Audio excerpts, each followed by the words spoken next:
p.m., National Weather Service meteorologists have detected a severe thunderstorm capable of producing quarter-size hail and damaging winds in excess of 60 miles per hour.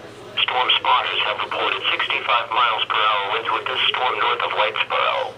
This storm was located 4 miles west of Pittsboro, moving east at 25 miles per hour. The severe thunderstorm will be near Pottsboro around 9:20 p.m., Nolan and Sherman around 9:30